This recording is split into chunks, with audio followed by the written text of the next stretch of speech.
Calling the meeting to order, Joint Capital Outlay Subcommittee.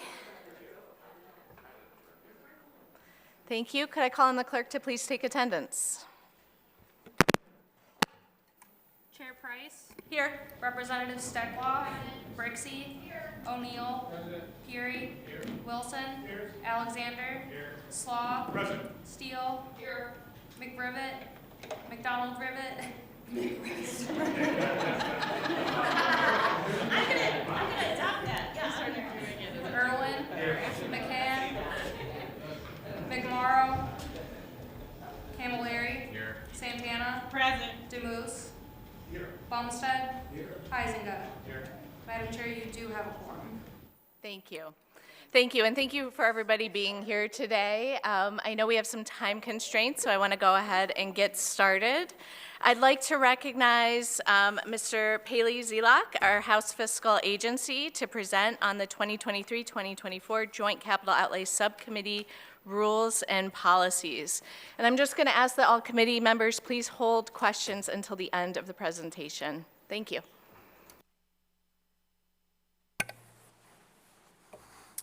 Thank you, Madam Chair. Perry Zelak with House Fiscal.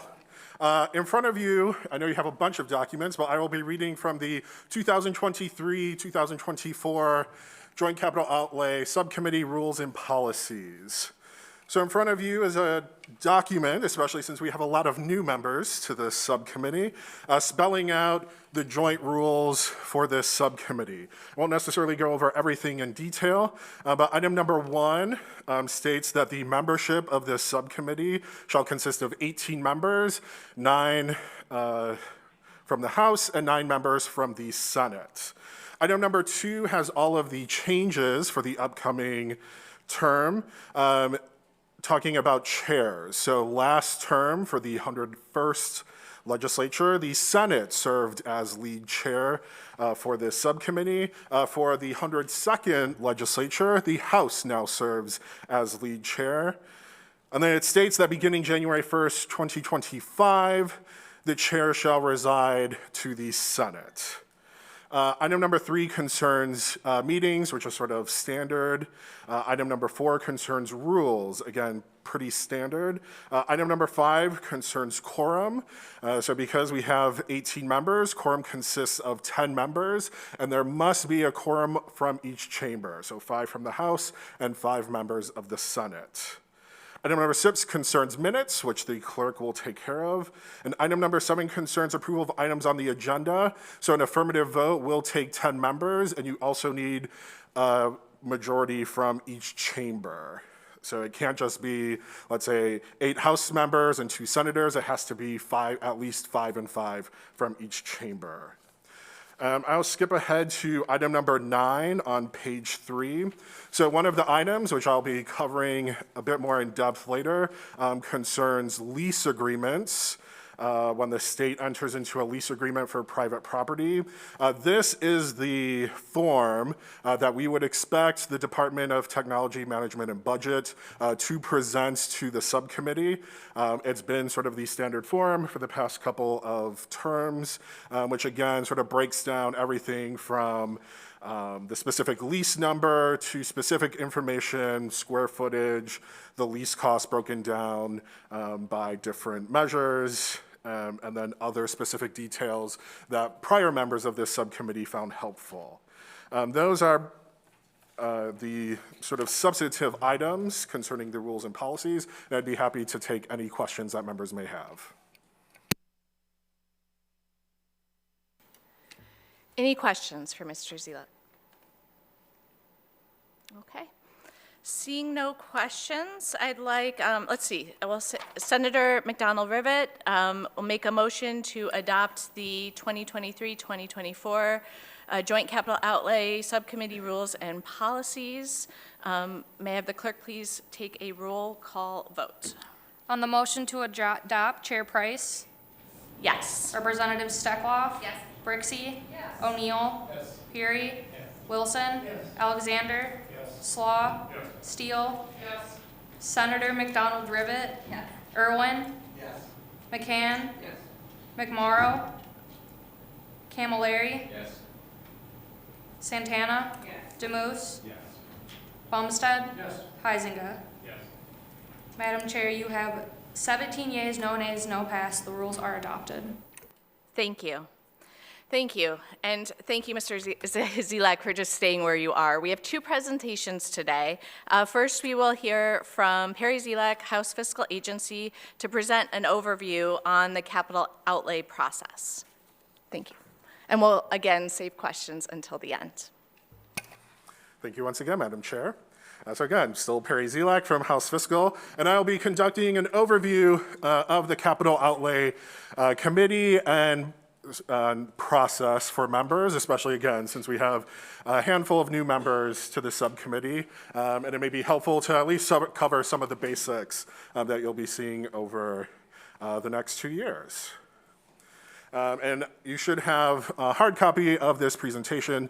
A copy of this presentation is also located on the House Fiscal website as well. So when it comes to capital outlay,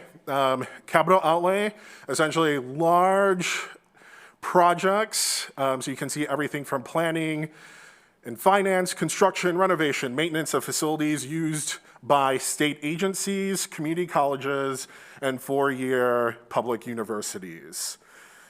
Sort of the entity responsible for all things capital outlay related are the 18 members of this subcommittee.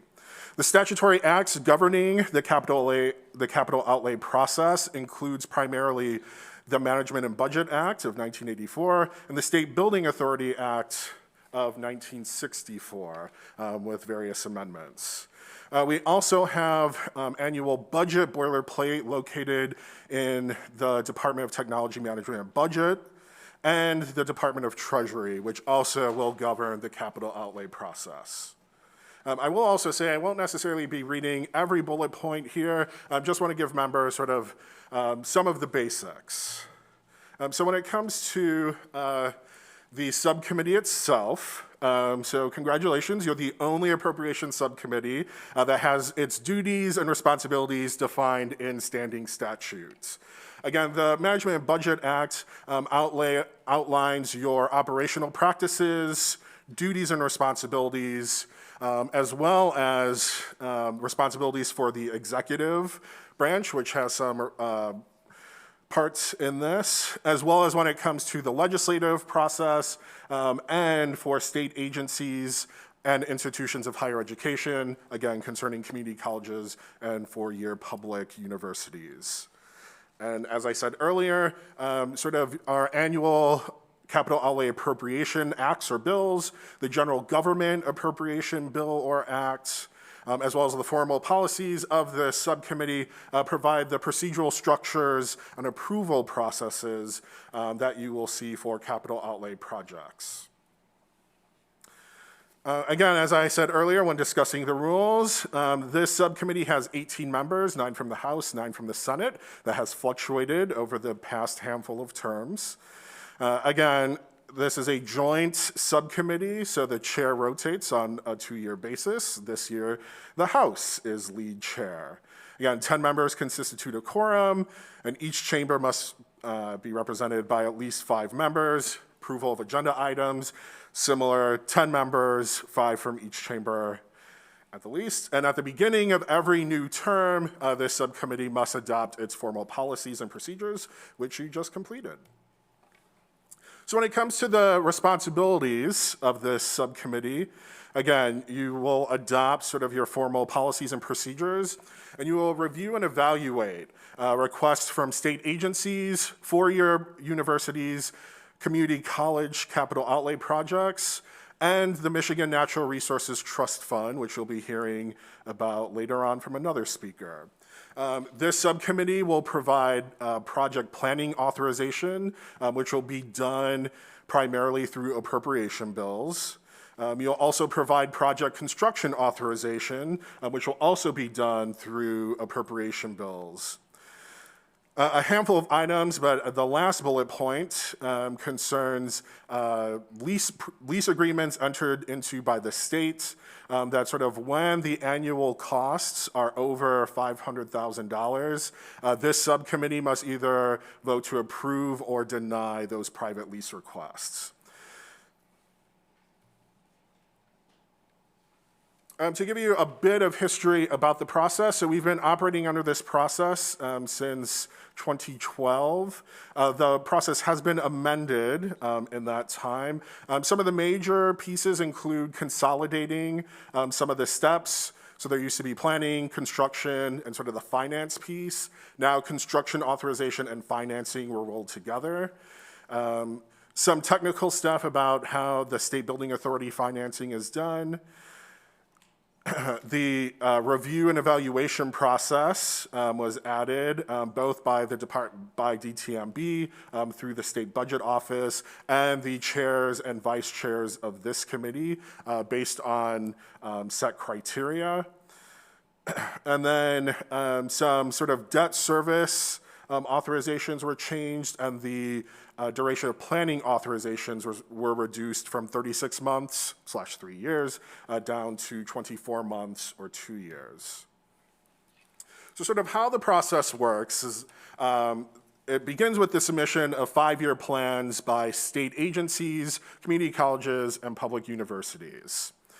Those projects are submitted primarily to the State Budget Office / DTMB, who will begin their review process. The 5-year plans are also submitted to members of this subcommittee, typically through an email link. You can sort of see what each community college and university sort of has in store for their next 5 years. And sort of each plan must identify specific capital outlay needs, from new construction, renovation of certain buildings, if they're going to reuse sort of outdated buildings, or sort of the need for special maintenance projects. So your HVAC system in one building totally fell apart, that's sort of now our project. That would all be listed in their 5-year plans.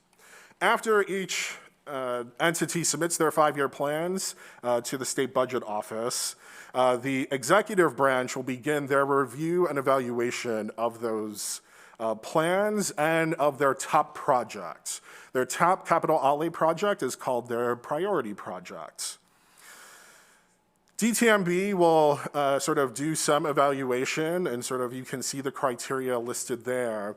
And they will actually formally score their projects. So based on this criteria, they will come up with a score between 1 to 10. They will add up all those scores, and then they will rank the priority projects, which is the executive's recommendation on where they feel sort of the worthiness of each project falls. I will say this subcommittee and the general public can get very caught up in the rankings given by the executive. The executive process is one step of the process. Members of this subcommittee, especially the chairs, will have their own evaluation process. So certainly the rankings provided by the executive can help serve as a guide, but this subcommittee is not bound by those rankings. So if a project is ranked very low by the executive, members of this subcommittee, through its own evaluation process, may feel differently about that. So they are not bound by the scoring system that the executive provides. In addition, the executive will also determine whether any priority project sort of should move on to the next step, which is sort of getting planning authorization, and they will typically include that in their executive recommendation. The executive recommendation for the upcoming fiscal year 24 was released, and the executive did not recommend any projects to move forward with planning authorization, so no projects were included in the governor's executive recommendation.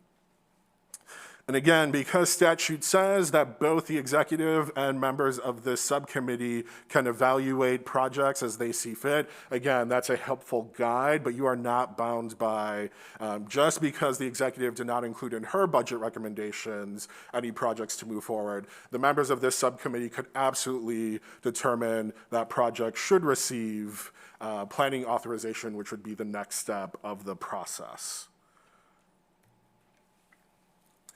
So the next step for a project to move forward is receiving planning authorization. Planning authorization appears as a $100 line item appropriation in a budget bill. It can be within its own capital outlay section. It can be contained in another part of the budget process, everything from general government, Department of Treasury, LEO.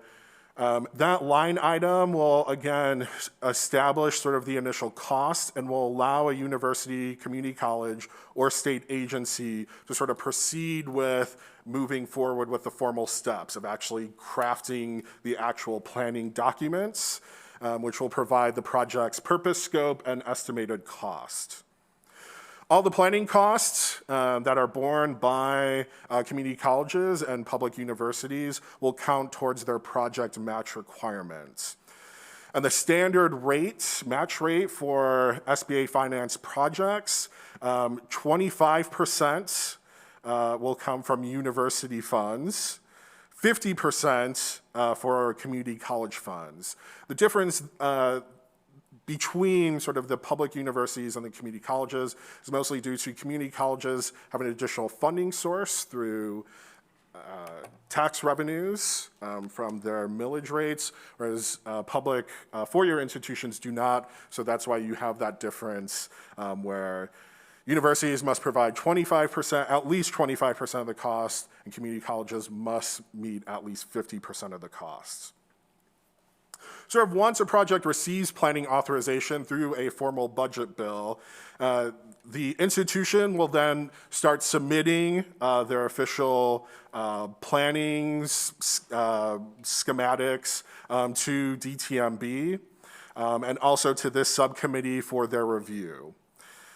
Again, and sort of once a project has sort of gone through the full planning, so DTMB has signed off, they're sort of ready for construction authorization, they get queued up to our next step concerning construction authorization.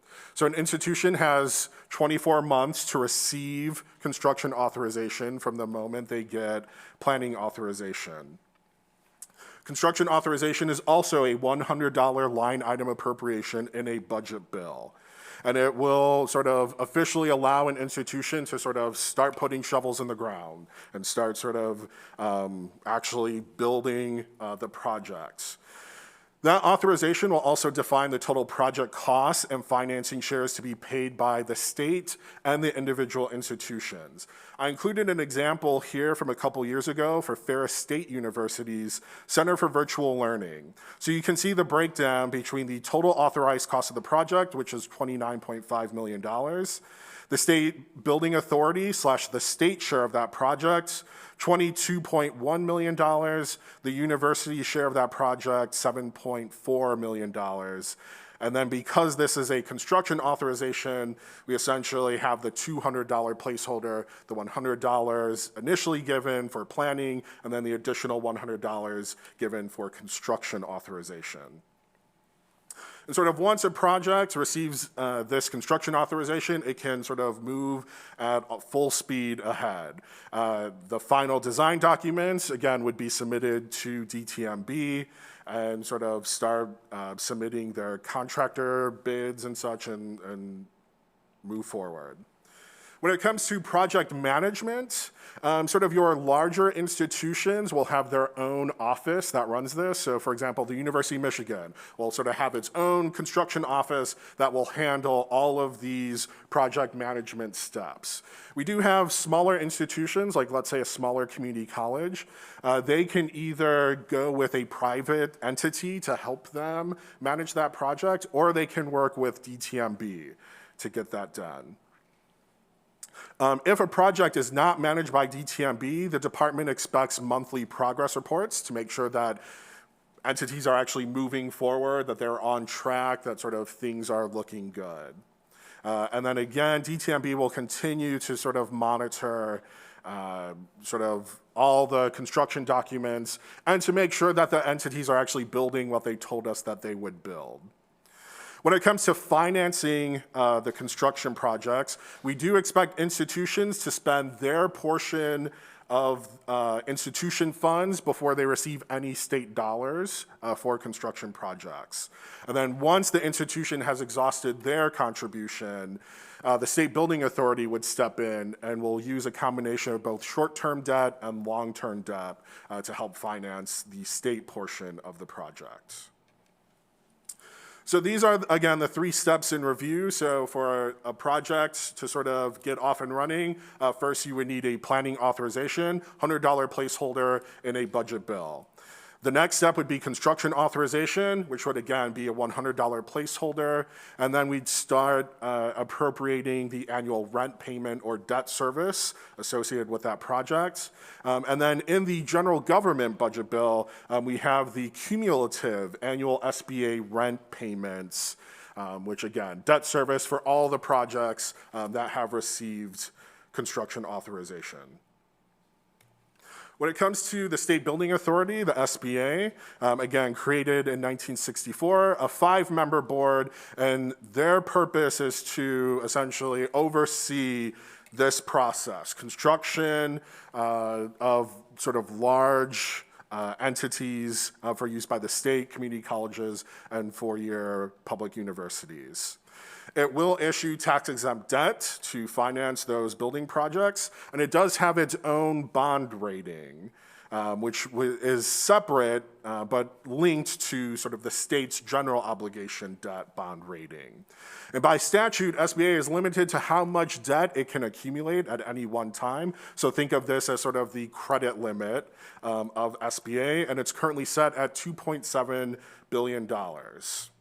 This shows you the bond limits over time. So when it was first implemented in 1964, that limit was at $400 million. The limit was last changed in 1997 and is up to $2.7 billion. This is set by statute, so if the committee was interested in increasing that limit or decreasing that limit, this committee or the chair or whoever would simply submit a policy bill which would change the statute for the SBA bond cap. To sort of show you where things currently stand, so a lot of numbers on this slide, but essentially in the middle of the slide you can see the estimated bond cap as of October 15th, 2022, so essentially the start of the fiscal year 23 budget. We stood at having $812.5 million of bond capacity. The SBA estimates that at the end of the fiscal year, providing no new projects are authorized, that we would gain a little bit of capacity back. And so at the end of fiscal year 23, SBA estimates that we would have $830.5 million remaining of bond capacity. For fiscal year 24, they estimate that as certain projects cycle on and other projects cycle off, and that we have fully paid down that debt, that our bond capacity would slightly decrease to $782.6 million. And then finally, in fiscal year 25, they would estimate that our remaining bond capacity would be $775.6 million. And again, their assumptions are that no new projects would be added. So if this subcommittee were to add new projects, both either through planning or construction authorization, we would see that bond cap start to shrink.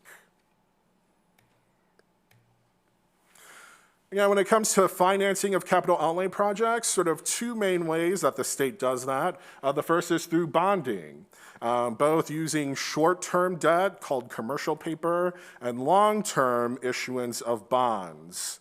The legislature commits to appropriating annual rent payments, and you'll hear us say rent payments, but it's essentially just servicing the debt of projects that were approved until sort of those debt obligations are fulfilled. And the actual trend of rent payments, so sort of what that looks like from year to year, will depend on how many new projects are authorized, sort of what rates were the state able to get when it came to either the issuance of that short-term or long-term debt, and sort of whether the bond cap remains the same. And typically, several projects will be bundled together all at once. So if we have one-off or one or two projects, SBA will typically start using sort of short-term debt. They'll wait till they sort of have a collection of projects ready to go, and then that's when they would issue sort of a longer-term municipal bond. The second way that projects can be financed is essentially pay-as-you-go. It says here that appropriations are either sort of paid as they come due, or we will sort of finance an entire project with one lump sum of cash payment upon completion. This method typically will happen for smaller routine maintenance and remodeling types of projects. However, in the last fiscal year, we've seen a major exception to this, which I will cover shortly.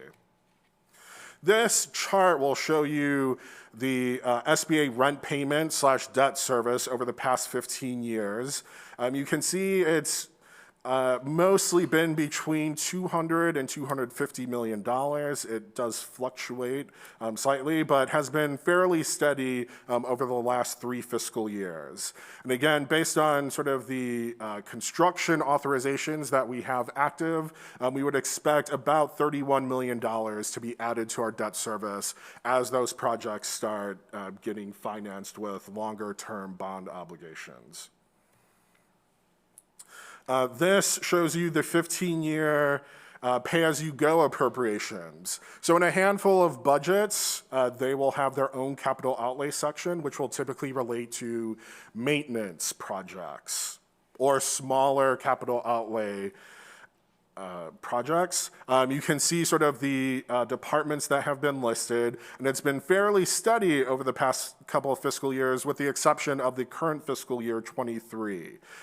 You can see that the Michigan Department of Transportation, or MDOT, and the Department of Military and Veterans Affairs got increases in their capital outlay sections within those budget areas. And so we went from just a hair under $250 million as pay-as-you-go appropriations for capital outlay projects to just over $450 million for the current fiscal year. So when it comes to projects themselves, so we will start with state agencies.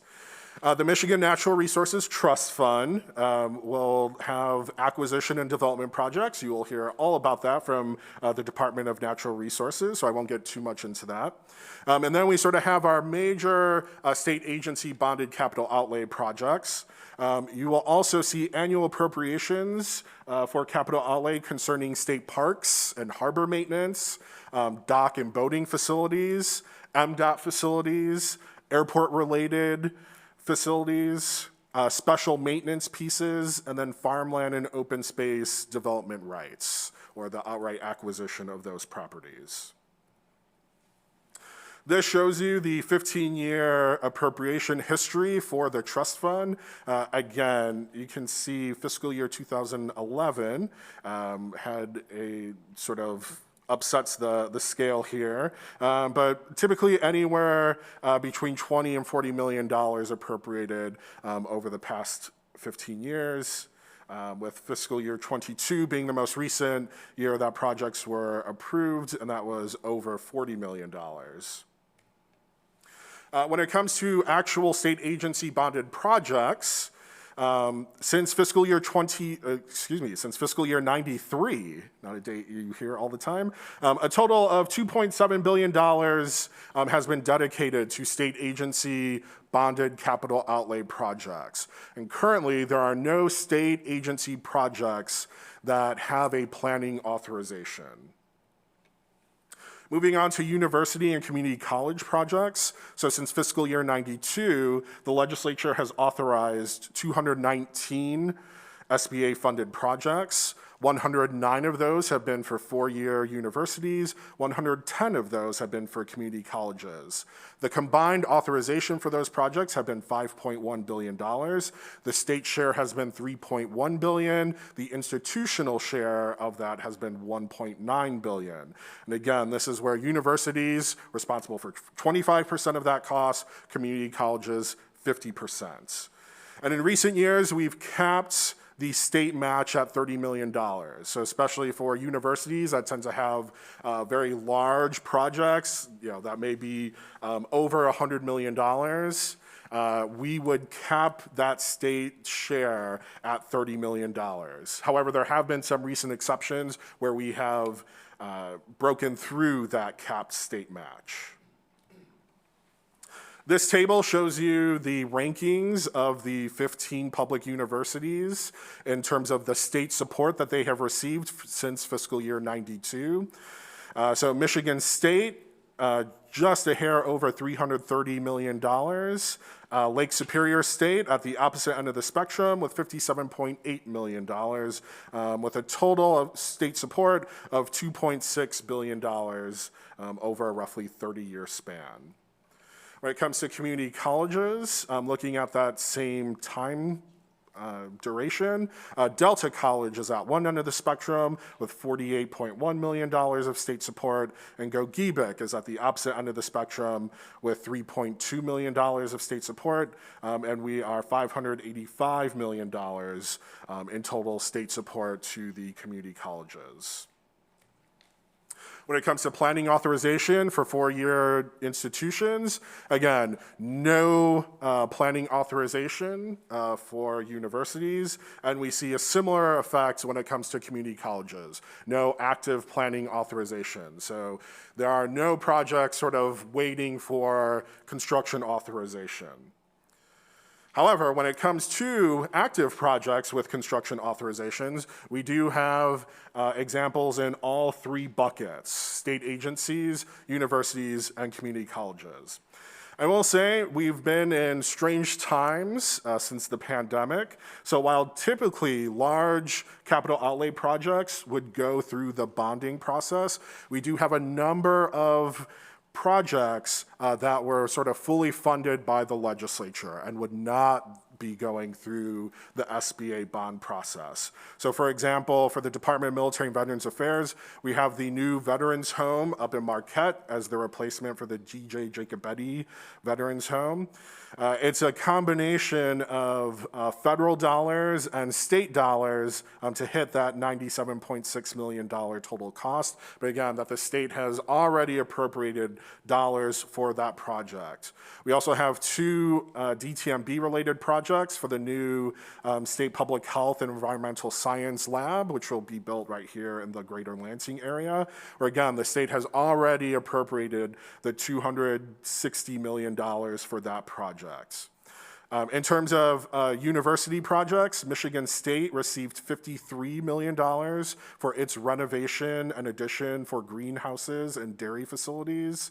And then we appropriated $21.8 million for Saginaw Valley State University for the renovation of Brown Hall. So while you see the state share is just under $1 billion, we've already appropriated half of that amount, set it aside for those projects.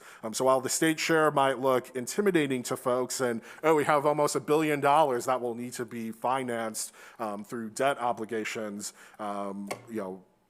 essentially $600 million has already been set aside, primarily due to unexpected surpluses, a combination of federal funds through the pandemic-related stimulus packages.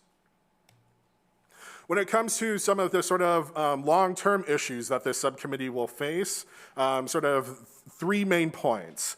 The first is sort of that use of an evaluation process for priority projects.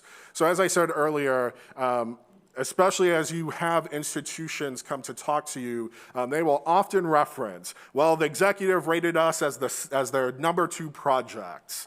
And good for them, like the executive was fully on board. However, this subcommittee can have its own evaluative process. And so just because the governor said that was their number 2 rated project, that might fall to number 15 on your list. It may not merit the same sort of consideration that the executive executive would have given them. But that essentially sort of, you will have to determine what's your evaluative process for evaluating those projects. And it does not have to be a scoring system. You don't have to publicly release sort of what criteria you used, did you score them, where did they fall in their ranking. And in fact, prior instances of this subcommittee has not sort of released those evaluative criteria or a ranking or scoring system.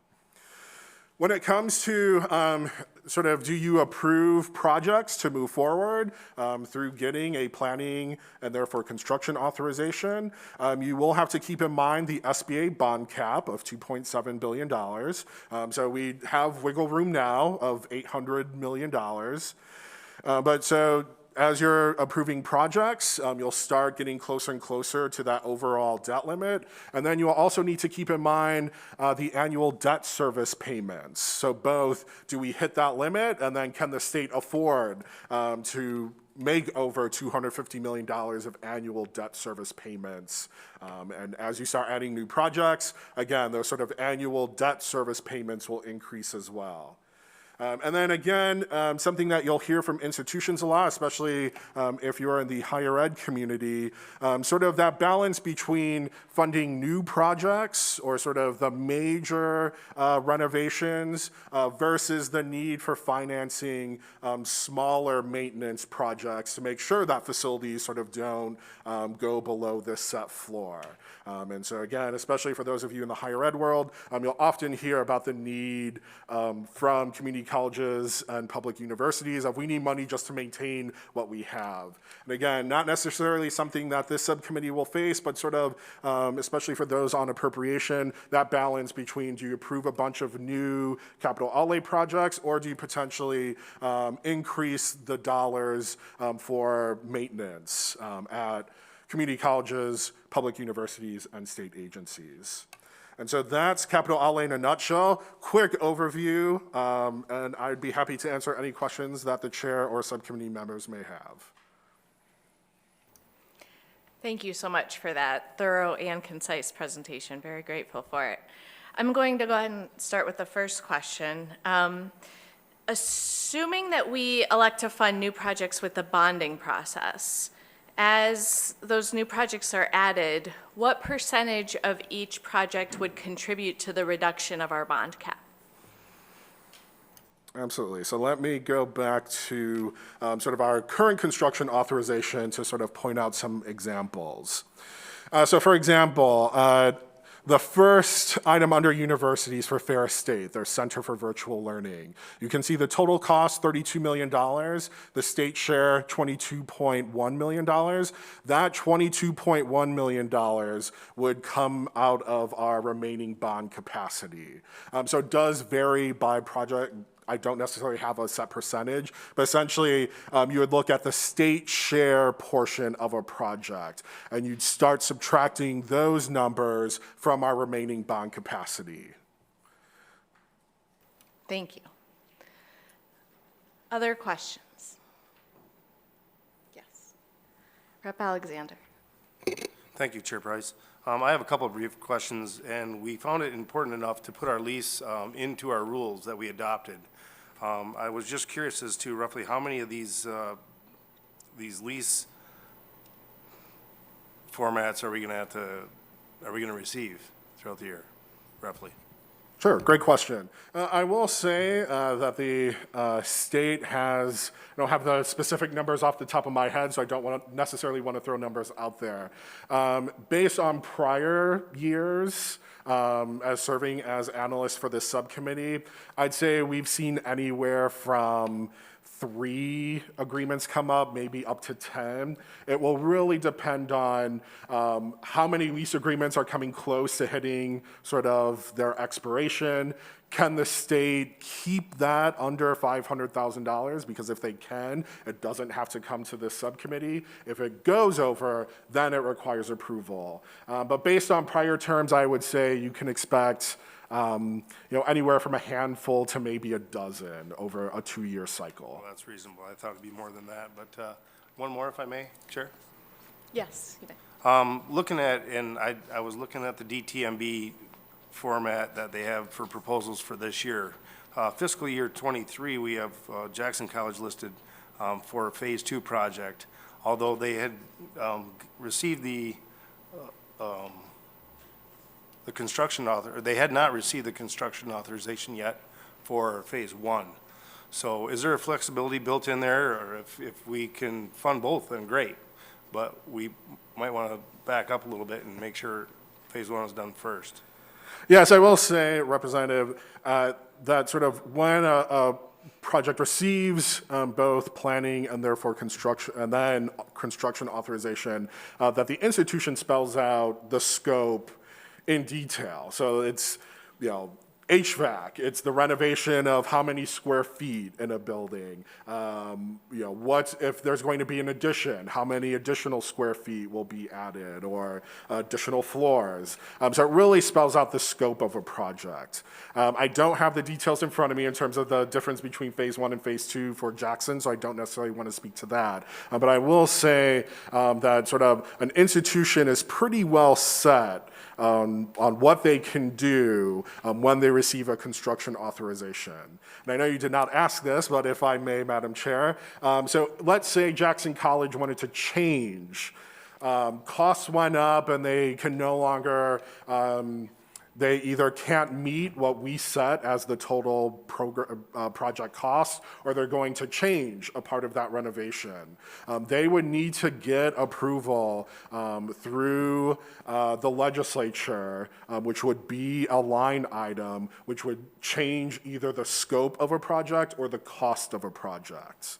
So it may be, again, I don't necessarily want to speak to the specifics for Jackson, but it may be, even though it says Phase 2, they bump that as a bigger priority over Phase 1, or there may have been some reason that led to them getting authorization for a Phase 2 part of a project before they received authorization for a Phase 1 of a project. Awesome, that makes sense. I understand the application process, they were rolling, so the second was applied before they didn't get the first taken care of. Thank you very much for the chair.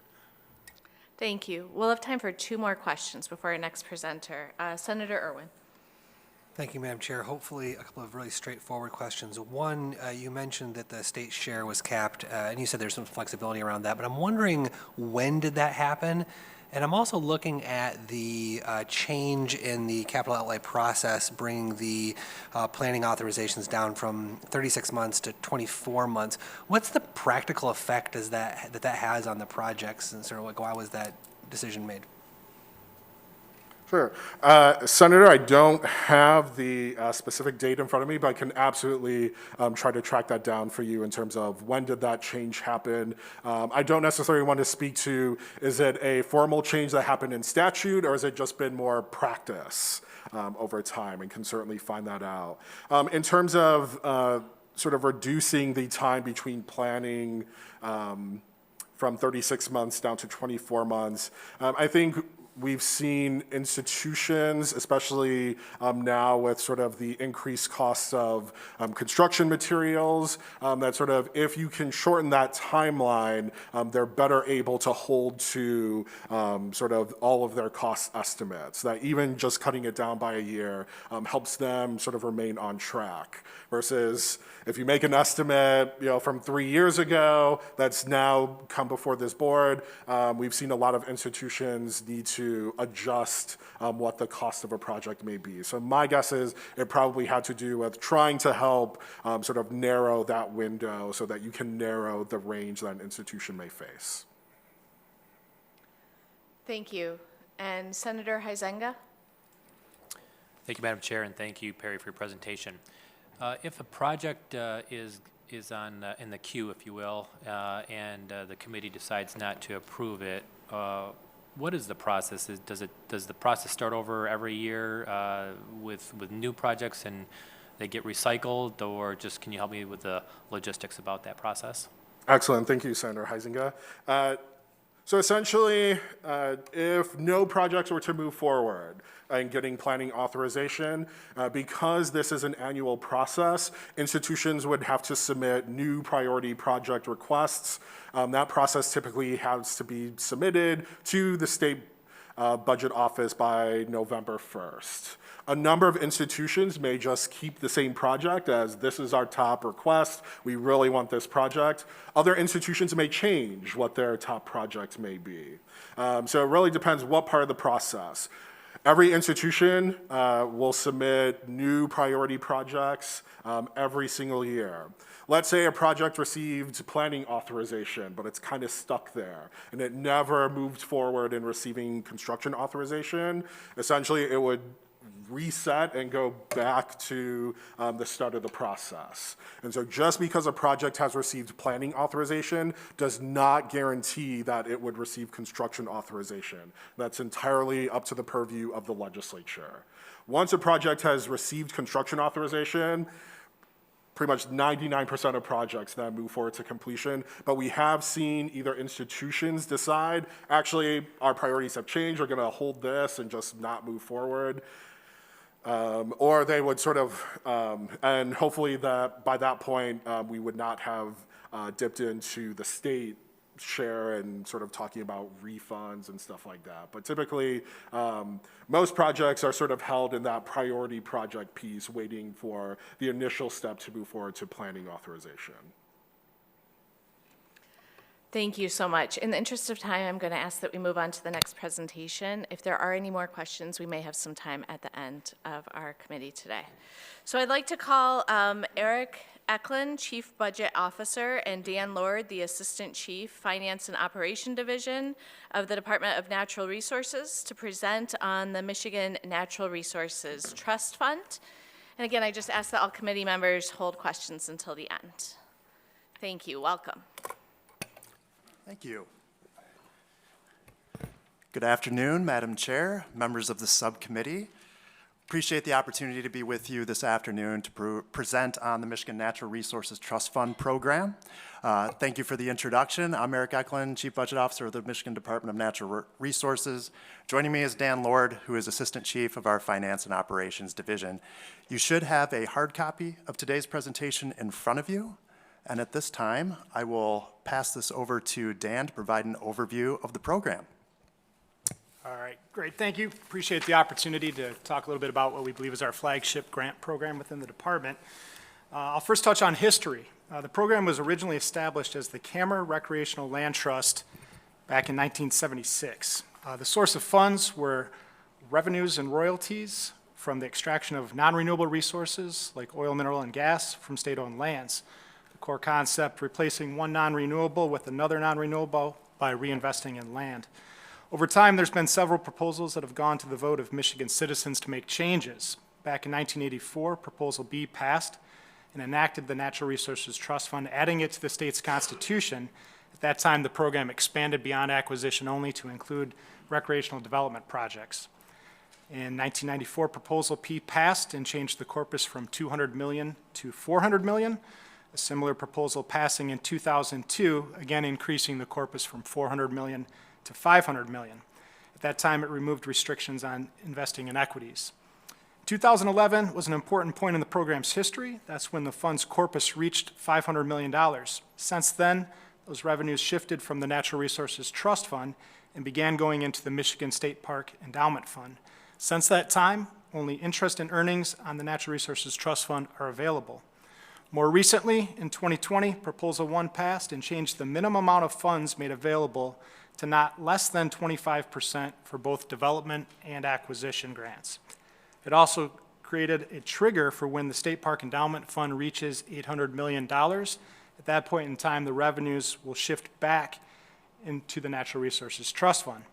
Since 1976, nearly $1.3 billion has gone towards 2,832 projects, which are across the state in every county. We can have a complete list on our website, as well as a 5-minute documentary, as well as the annual report as well. So lots of good information out there. In terms of the structure, a little bit of repeat content from the previous slide, but important to point out, it is established within the state's constitution and provides specifically for not less than 25% to acquire land or rights in land, and not less than 25% for the development of public recreational facilities. It also includes the support of payment in lieu of taxes for lands that have been acquired by the trust fund and administration of the fund and the program. It's governed by a 5-member board. 4 members are appointed by the governor on a rotating basis. The 5th member is the department's director. They meet 6 times throughout the year. As I said previously, funding was derived from royalties on the sale and lease of state-owned minerals, but since 2011, it is solely funded by the interest and earnings of the invested funds, which are managed by the Department of Treasury. In terms of eligibility in the process, it's available for state and local units of government, as well as public recreation authorities, the largest of which is the Huron-Clinton Metro Park Authority. It does have a 25% minimum local match requirement. In terms of applications, there is no minimum or maximum application amount for acquisition, and development applications can range between $15,000 and $300,000. Those applications are due right around the corner, April 1st. Our role as staff is to support the program through the application process and scoring, and we submit those scores to the board, who has the ability to make the recommendations that they do each year in December. Those recommendations are submitted to the governor, and the legislature provides the appropriation authority. Thank you, and as Dan said, the Trust Fund Board met in December, and on December 14th, the projects that they recommended are summarized in the slide in front of you. So essentially, total of 15 acquisition grants totaling $15 million. The split, 8 of those toward local agencies, 7 to the state, 4.3 million to locals, 10.7 million to the state. On the development side, you see 30 grants total of 8.3 million, all to local units. No awards granted to state agencies. That gives you a grand total of 45 grants between the acquisition and development buckets, totaling $23.3 million from the Michigan Natural Resources Trust Fund, which leverages $15.8 million in match from those potential grantees for a total investment of nearly $40 million. So as I'm sure you probably know, on February 8th, the governor submitted to the legislature this year's fiscal year 2023 supplemental recommendation, and which was subsequently, I believe, just last week, introduced in House Bill 4238. And with that, that's a brief overview on the program and the supplemental appropriation that is before you at this time. We'd be happy to entertain any questions that the committee has. Thank you. Thank you very much for that overview. Questions from committee members? Okay. Yes, Rep. Steele. Thank you, Chair. Just a real quick, are we presenting these asks today, or is that just a presentation of what is available? I can answer part of that question. Yes. We just asked to present an overview of the Michigan Natural Resources Trust Fund. If you would like to comment on any of the specific asks, you're welcome to. We don't need you to at this point. We'll be voting on that at another meeting. Over like a rating process and all that, is that how we do it, or? I'm Do you want to just explain curious, the rating process for us? That might be helpful. Sure. There's Thank you. upwards of beyond 15 different scoring categories. So we look at grant history, we look at the type of recreation that's being proposed, we look at public input, we look at the grant match, we look at median household income. All of that is detailed within our program booklet. We do webinars each year to make sure all of our applicants are aware of how those projects are scored. And then during the process, we actually provide an initial score, and there's a supplemental period, so we'll provide feedback kind of midstream, let people know where they can increase potentially in some of those scoring categories. And we also go out and visit the site, meet with each applicant, usually during the summer, to be sure we understand the project accurately. Senator Bumstead. Thank you, Madam Chair. Good job, guys. Appreciate it. If we would max out the State Park Endowment Fund with an additional $500 million and revert that money that goes into the park fund into the DNR Trust Fund, could we just about double the amount of projects that would be available throughout the state? That's a good question. That's some quick math. We'll see what we can do here. Well, I'll start with a few facts on where the state of the Michigan State Park Endowment Fund is as of today.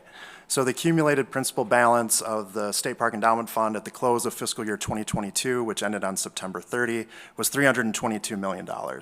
So the accumulated principal threshold within the Constitution for the endowment fund is $800 million. So that gap's about $478 million that would need to happen before it got there.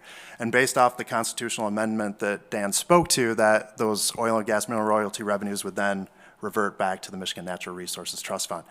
Now, the oil, gas, mineral royalties themselves fluctuate greatly from year to year, just due to a commodity market and market fluctuations. So it's kind of difficult with certainty to say exactly what that would change, but it would certainly augment and increase the amount that's available on an annual basis for the trust fund, because we'd also have a portion of oil and gas mineral royalty revenues to appropriate each year, plus the interest and earnings of the corpus.